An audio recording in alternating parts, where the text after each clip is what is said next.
जय मसीह होननानै साफ्रोम नायगिरि नोंथांमोनखौ खुलुमहरदों आरो लोगोसे बयखौबो बरायदों। ख्रिस्ट'नि आंगो लोगो नोंथांमोन, दिनै जोङो बे भिडिअनि गेजेरजों सावरायगोन दि रेपचारनि उनाव एबा फोथायारिफोरा लांखो जाखांनायनि उनाव बे बुहुमाव मा जागोन। बे बिसया मोनसे गोथौ आरो रहस्यजों बुंफबनानै थानाय बाथ्रा। बेनिखायनो आङो खावलायो नोंथांमोना जेन गोसो होनानै बाथ्राफोरखौ खोनासङो आरो लोगोसेयैनो सानगोन मा नोंथाङा बिनि थाखाय हामथिमना। अनजाग्रा नायगिरि नोंथांमोन, मिजिं खालामनानै नायनायसै मोनसे बेबायदि दिनखौ जेराव हरखाबै लाख लाख मानसिफ्रा बुहुमनिफ्राय गोमानानै थांदों, जेराव गारि सालायबाय थानाय सासे ड्राइभारा गोमादों, फरायसालियाव गथ'फोरा गोमादों, अफिसफोरनि खामानि मावग्राफोरा हरखाबै गोमालांदों, गासै संसाराव हाखा दावरा जागोन। रादाब चेनेलफोर, मेडियानि चेनेलफोर आरो सरकारनि माखासे मानसिफोरा बिनि फिननायफोरखौ नायगिरनानै मोननाय नङा। बे जाथाया साइन्सनि फिक्सननि बाथ्रा नङा। बे गासै जाथायफोरा बाइबेलाव बुंनानै दोननाय मोनसे भबिष्यतबाणीनि जाथाय, जायखौ जोङो रेपचार होननानै बुङो। ख्रिस्ट'नि आंगो बिसाफोर, जायफोरा रेपचारनि बिसय एबा फोथायारिफोरा लांखो जानायनि बिसय नायाखै, जायखौ आं मैयानि समाव आपल'ड खालामदोंमोन, नोंथांमोना बेखौ थांनानै नायहैग्रोगोन एबा आङो डिसक्रिपसनाव होगोन, नोंथांमोना बेखौ नायगोन। बेनि उनाव बेखौ नाय, अब्लानिया बाथ्राखौ मोजाङै रोखायै बुजिसिनगोन। रेपचारनि उनाव मा? जेब्ला फोथायारिफोरखौ जिसु ख्रिस्ट'आ जोमैयाव लोगो हमबाय आरो जोमैनि उनाव लानानै थांबाय, बिनि उनाव बुहुमाव मा जागोन, जोङो दिनै बे बिसयाव सावरायगोन। दा बेयावहाय जायफोरा नायाखै बेखौ नायग्रोदो। दे अब्ला जोङो मोनफा मोनफा बाथ्राखौ बुजिलांदोनि।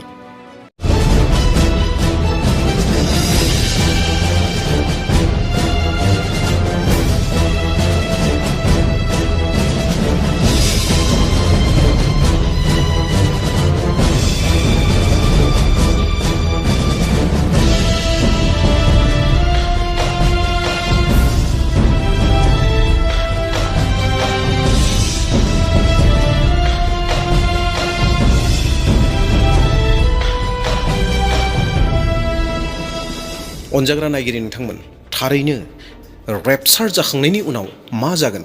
What हेपेन्स इमिडिएटलि after रेपचार? फोथायारिफोरा जोमैयाव लांखो जाखांनायनि उनाव बुहुमाव मा जागोन? अनजाग्राफोर, जेब्लानो रेपचार जागोन अब्लानो इमिडिएटलि गोख्रैयैनो फोथायारिफोरा सोरगोआव लांखो जागोन। आरो जायफोरा लांखो जायासै, थालांनो गोनां जाबाय, बिथांमोननि थाखाय मोनसे गिथावना आरो खोमसि समा लोगो लोगोनो फैगोन। रावबो बेखौ बुजिस'नो हानाय नङा दि बियो मा जाखो होननानै। बै समाव गोबां मानसिफोरा बुंनो हागौ एबा साननो हागौ बियो मोनसे एलियननि एटेकमोन नामा होननानै, आरो माखासेफोरा बुंनो हागौ बियो बिगियानगिरिफोरनि मोनसे एक्सपेरिमेन्ट होननानै। संसाराव गोबां आंखालनि सम आरो समाजारिफोरनि गेजेराव मोनसे गुलाय गुजाया फैगोन। मोनफ्रोमबो सरकारा बायगोन, लामाफोरा उदां खालि जागोन आरो न'खरफोराबो बायगोन। आरो बैबायदि समावनो सासे सुबुङा नुजाफैगोन, जायखौ बाइबेला एन्टिख्राइस्ट होननानै बुङो। जेब्ला रेपचार जानानै थांबाय, बिनि उनावनो बुहुमाव हाहाकार जागोन, बिनि उनावनो बुहुमाव दाङाबाजि जागोन, दावहा जागोन, गोबां गाज्रि बोथोर सिटुएशना बुहुमाव फैगोन। आरो बै समावनो एन्टिख्राइस्टआबो नुजाफैगोन। आरो बै एन्टिख्राइस्टआ मोनसे बिसयखौ लानानै फैगोन, मोनसे बाथ्राखौ लानानै फैगोन। बे बाथ्रायानो जाहैबाय, बै समावहाय बुहुमाव गोबां दाङाबाजि, असान्ति जानानै थागोन। आरो बै असान्ति जानानै थानाय समाव बयनोबो मोनसे सान्ति होनायनि बाथ्राखौ लानानै फैगोन। मानोना बै समाव मानसिफोरा गुलाय गुजाय जानानै थागोन आरो बै समाव गोबां असान्तियाव थानो गोनां जानायखाय मानसिफोरा सान्ति नागिरगोन। आरो बै सान्तिखौ होनो थाखाय एन्टिख्राइस्टआ प्रमिस खालामगोन। सेथि बाथ्रा, बियो बुहुमनाङै मोनसे सरकार बानायगोन आरो बियो मोनसे बुहुमनाङैनो कारेन्सि, रां, फैसा, थाखा फैसाखौ बुहुमनाङैनो मोनसे बानायगोन आरो गोजोननाय होनायनि थाखाय नंखाय सदबांसा लागोन। नैथि बाथ्रा, नाथाय एन्टिख्राइस्टआ लासै लासै गावआ माबायदि, गावनि सैथोखौ, गुबै महरखौ बियो सुबुंफोरनो दिन्थिगोन आरो बियो गावखौ सासे इसोर होननानै बयनोबो मोनथिहोगोन एबा मिथिसारखौ होगोन। थामथि बाथ्रा, बाइबेला मोन्थिहोयो बियो 666नि महरखौ मानसिफोरनियाव लानानै फैगोन। जायफोरा बे महरखौ लाया बिसोरो बायनो फाननो जेबो खालामनो हानाय नङा। जायनि मोदोमाव बे महरा थागोन बिसोर सुबुंफोरासो बायनो आरो फाननो हागोन, जेरावहाय नुजाहोजानाय 13:16 17 सिरियाव जों मोनो। ब्रैथि बाथ्रा, आरो बै समनिफ्रायनो 7 बोसोरनि ट्रिबुलेशन, गोबां गाज्रियै सैनांनायनि समा जागायजेनगोन, जायखौ इंलिसाव ट्रिबुलेशन होननानै बुंदों। जायखौ बाइबेला 7 बोसोर ट्रिबुलेशन, 7 बोसोरनि सैनांनायनि बाथ्रा बुंदों। बे 7 बोसोर सैनांनायनि बाथ्राखौ एसे नोंथांमोननो गुवारै बेखेवनानै होनो हास्थायदों। रेपचारनि उनावनो बुहुमाव मोनसे गोबां गिथावना सम फैगोन, जायखौ जोङो सैनांनायनि सम एबा गोबां गिथावना सम एबा ट्रिबुलेशन होननानै बुङो। बियो गासै 7 बोसोरनि सैनांनायनि सम जागोन, जायहा मोननै बाहागोआव रानजानाय जागोन। सेथि बाहागोआ जागोन 3.25 बोसोर आरो नैथि बोसोरा जागोन 3.25 बोसोर, जाय जोबनाय फारसे बयनिख्रुइबो गिथावनासिन जागोन। बे समखौ बाइबेला जाकब्स ट्राबल आरो ग्रेट ट्रिबुलेशन होननानै बुङो। गिबि 3 बोसोर 6 दाननि बाथ्रा। सासे सुबुं फैगोन जायखौ जोङो बाइबेलाव एन्टिख्राइस्ट होननानै बुंदों, जायहा जिसु ख्रिस्टनि बिरुद्धि, जायहा नंखाय ख्रिस्ट जागोन, जायहा सान्ति आरो सुरक्षानि मुङै गासै बुहुमनि सुबुंफोरखौ थगायगोन एबा फोलानानै दोनगोन एबा फोलानानै लाखिबाय थागोन। बियो 7 हादोरनि गेजेरजों एबा 10टा राष्ट्रफोरनि गेजेराव मोनसे संगठनखौ बानायगोन एबा संगठनखौ दागोन।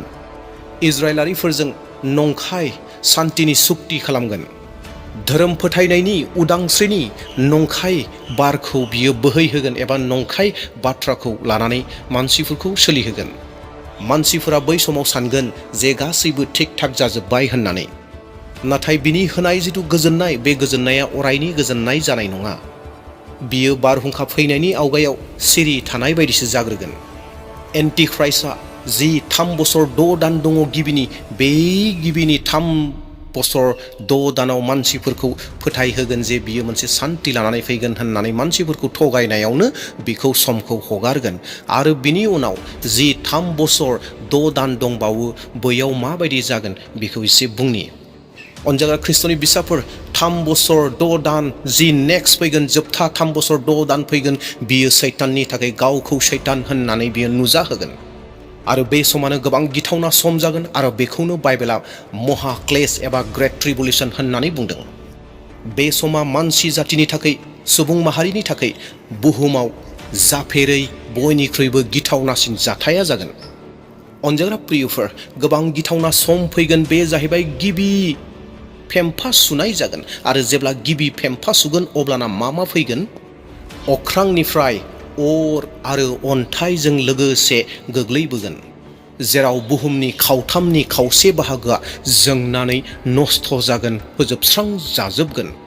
अनजाग्रा नायगिरि नोंथांमोन, बिनिख्रुइबो आरोबाव गिथावनासिन नैथि फेम्फा सुनाय जागोन। आरो जेब्ला नैथि फेम्फा सुगोन अब्लाना गासै सागोरनि दैफोरा, जि दै दङमोन, दैनि खावसे बाहागोआ दै गोजा जाजोबगोन, थै बायदि गोजा जागोन।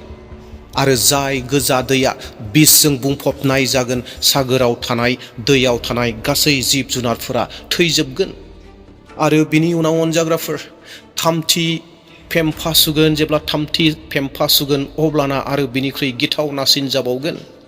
आरो जाय दैखौ जोङो लोङो, बे दैया बिस गोनां दै जागोन। आरो बे दैखौ लोंनानै गोबां जिब जुनारफोरा थैगोन, गोबां मानसिफोरा थैनो गोनां जागोन। मानोना जाय दैखौ जोङो लोङो, बै दैया बिस गोनां दै जागोन।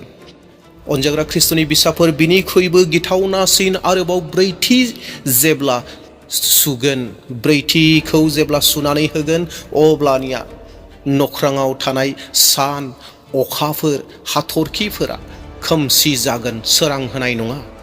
बुहुमनाङै जेरावबो खोमसि जागोन। आरो खोमसिजों मानसिफोरा हायरान जागोन, खारलाबायगोन। आरो मानसिजों मानसि दावराव जानानै मानसिफोरा थैलाबायनो गोनां जागोन। आरोबाव बे 3 बोसोर 6 दानाव इसोरा सैतानखौ बुहुमाव हगारगोन, जेराव सैताना गोबां परेशान, गोबां क्रोधित, गोबां रागा जोंनानै मानसिफोरखौ गोबां सैहोगोन, जेरावहाय नुजाहोजानाय 12 बालाबाव बुंनाय दं। आरो बिनि उनाव अनजाग्राफोर, जेब्ला बाथि फेम्फाया गाबगोन, सोदोबा गाबगोन, अब्लानिया अख्रांनिफ्राय बेबायदि एम्फौ फैगोन जेराव जायखौ गुमा गयं बायदि होननानै बुंदों, बेबायदि जिउ बेबायदि फैगोन आरो बिसोरो बेबायदि सैहोगोन जायफोरा 666 नाम्बारखौ लायाखै। जायफोरा बासिनानै दंबावो बिथांमोना सानदों जे जोङो 666खौ लाया होननानै, मानोना बिथांमोना मोनथिबाय जे बेखौ लायोब्ला जों सोरगो रायजोखौ मोननाय नंलिया, जिसु ख्रिस्ट'खौ नाजावनो हानाय नंलिया होननानै मोनथिदों। जायफोरा 666खौ लायालाबानो थागोन बिथांमोन व्यक्तिफोरखौ बे अख्रांनिफ्राय फैनाय जायखौ बाइबेला बेबायदि जुनार होननानै बुंदों जेराव गुमा गयंफोर बायदि, बिसोरो गोबां सैहोगोन।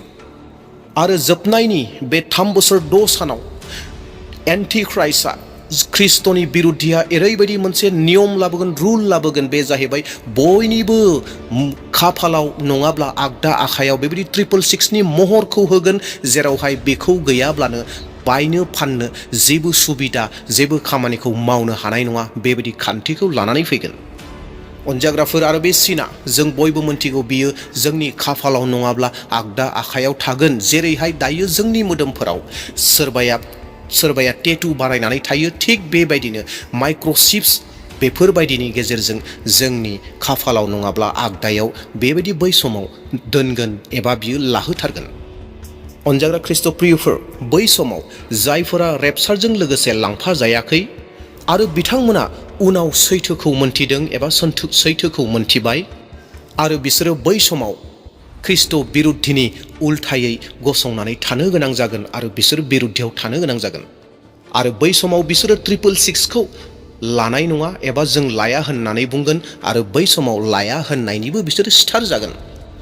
आरो बिथांमोनखौ एबा बै समाव बेबायदि जानाय जाथायखौ ट्रिबुलेशन सेन्स होननानै बुङो।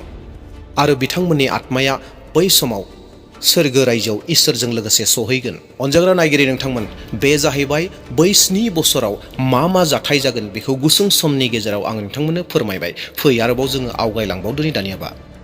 फै जोङो नायबावनि, बे जाहैबाय आर्मेगेदननि दावहा आरो जिसुनि नैथि फैफिननाय। ख्रिस्ट'नि अनजाग्राफोर, जेब्ला महाक्लेश बे ग्रेट ट्रिबुलेशना जोबनानै थांगोन, 7 बोसोरा जोबनानै थांगोन, बिनि उनाव इमिडियेटलि आरो बै समाव सैताना सारा पृथिबियाव जि सेनाफोरखौ थामथिम खालामनानै दोनदोंमोन, बै सेनाफोरा जिसु ख्रिस्ट'जों दावहा नांनो थाखाय थामथिम जाजोबगोन। आरो बे दावहाखौनो आर्मेगेदन दावहा होननानै बुंनाय जायो। आरो बै समाव जिसु ख्रिस्ट'आ गावनि बोलोजों, मोनसे महा बोलोजों नख्राङाव जोमैयाव फैगोन दावहानि थाखाय, जेरावहाय नुजाहोजानाय 19:11निफ्राय 12 सिरियाव जोंनो मोनथिहोयो। आरो बै समाव सैतान, नंखाय नाबिफोर, नंखाय ख्रिस्टियानफोर, ख्रिस्टियाननि बिरुद्धिफोर, बिसोर गासैखौबो हमनानै नोरकनि रायजोआव, नोरकनि बै अराव गारहरगोन। आरो बिनि उनावनो मोनसे गोजोन सुख सान्तिनि समा जागायजेनफिनगोन। अनजाग्रा ख्रिस्ट'नि फिसाफोर, आरो बे सान्तिनि युग, सान्तिनि समखौनो जिसु ख्रिस्ट'आ पृथिबियाव गासै 1000 बोसोर सम सासन खालामगोन, जायखौ बाइबेलाव मिलेनियेल किंडम होननानै बुंदों। बै समा माबायदि सम जागोन? बे जाहैबाय गोजोननायनि सम, धार्मिकतानि सम आरो सैथोनि सम जागोन। आरो बै समाव सैतानखौ जिसु ख्रिस्ट'आ खानानै दोननाय जागोन। आरो बै समाव जि जुनारफोर दं, जुनारफोराबो गावजों गाव हिंसा खालामलायनाय नङा। बै समाव गथ'फोरा मुसा सिंहजों गेलेनो हागोन, जेरावहाय जेसायानि 11:6-9 सिरियाव फोरमायदों। आरो बियो इसोरनि मोनसे यजनानि, सुख सान्तिनि मोनसे सम जागोन, मोनसे युग जागोन। अनजाग्रा प्रियफोर, बेनि उनाव ट्रिबुलेशननि उनाव आरोबाव मोनसे बेबायदि सम फैगोन, एबा बेबायदि मोनसे समखौ जिसु ख्रिस्ट'आ थिग खालामखादों। बे जाहैबाय final rebellion and great white throne judgment. जिसु ख्रिस्ट'आ बै समाव 1000 बोसोर सासन खालामखांनायनि उनाव सैतानखौ दान्दिसे समनि थाखाय बियो खेवनानै होफिनगोन। आरोबाव बै समाव मानसिफोरखौ आरोबाव बियो गाज्रि फारसे थुलुंगा होबावगोन आरो मोनसे दावहा जागोन। आरो बै दावहायाव जिसु ख्रिस्ट'आ देरहागोन आरो अराय समनि थाखाय बै सैतानखौ जोंबाय थानाय अराव गारहरगोन। बिनि उनावनो जोबथा जाजमेन्ट जागोन जायखौ ग्रेट व्हाइट थ्रन जाजमेन्ट होननानै बुंदों, जेराव नुजाहोजानाय 20:12-15 सिरियाव फोरमायनाय दं। आरो बे जाजमेन्टआनो जागोन जाहैबाय, बे न्यायनि समानो जागोन जाहैबाय, जायनि मुङा गोथांनि लेखायाव लिरनाय गैया बै बेक्तिफोरानो नरक रायजोआव थांनो गोनां जागोन। बिनि उनावनो अनजाग्रा प्रियफोर, बे जाहैबाय जिसु ख्रिस्ट'आ जोंनो लागै मोनसे गोदान बुहुम आरो मोनसे गोदान सोरगोखौ जों बयनिबो थाखाय थाम-थिम खालामगोन एबा जोंनो होगोन, जायखौ नुजाहोजानाय 21:12 बुङो। जेरावहाय दुखु थानाय नङा, मेगन मोदै थानाय नङा, थैनाय थानाय नङा, बेमार आजारफोरा थाबावनाय नङा। जि थावनियाव, जि जायगायाव फोरबुआ गावनो जोंजों लोगोसे थाफागोन। आरो बे थावनिया एबा जायगाया बिसोर सुबुंनिनो जागोन जायफोरा जिसु ख्रिस्ट'खौ उद्धारकर्ता होननानै गोथां थानाय समाव नाजावनानै लाबाय, बिथांमोननि थाखाय बै थावनिया जागोन। अनजाग्रा ख्रिस्ट'नि बिसाफोर, दा नोंथांमोना बाथ्राखौ एसेब्लाबो मोनथिबाय जे रेपचारनि उनाव बुहुमाव मा जागोन। बे बाथ्राखौ एसेब्लाबो नोंथांमोना मोनथिनो हाबाय। अनजाग्राफोर, बियो माबा मोनसे रनसायनाय सिमां नङा, बे जाहैबाय बाइबेलाव बुंनानै दोननाय सैथो बाथ्रा, जेराव भबिष्यताव जानो थांगासिनो दङ एबा भबिष्यताव फैबाय थानाय समाव जाफुंगोन। बे बोहैबाय थानाय एबा सोलिबाय थानाय समावनो नोंथाङा थाम-थिम जानानै थानो हायो। दिनैनो, दानो, बे मुगायावनो थाम-थिम जानानै थाखानांगौ। जिसु ख्रिस्ट'आ नोंखौ अनो। बियो नोंखौ हास्थाया जे नों जे ग्रेट ट्रिबुलेसनाव, बै सैनांनाय समाव नोंथाङा जेन सहैयो, बिखौ जिसु ख्रिस्ट'आ हास्थाया। बिनिखायनो दिनैनो नोंथाङा बिखौ नोंथांनि जिउआव नाजावदो। जिसुआनो फोरबु होननानै नोङो सिमान लाब्ला आरो बेखौ इसोरा थैनायनिफ्राय थांखांफिनहोदों होननानै फोथायब्ला नों बासायजागोन। रमारि 10:9 सिरि। अनजाग्रा ख्रिस्ट'नि आंगो फिसाफोर, मा नोंथाङा थाम-थिम दङ ना? जुदि दङब्ला नोङो जिसुनियाव बेबायदि आर'ज खालामदो: अ जिसु, आं पापी, आंखौ निमाहा खालाम। आं नोंनियाव फोथायो।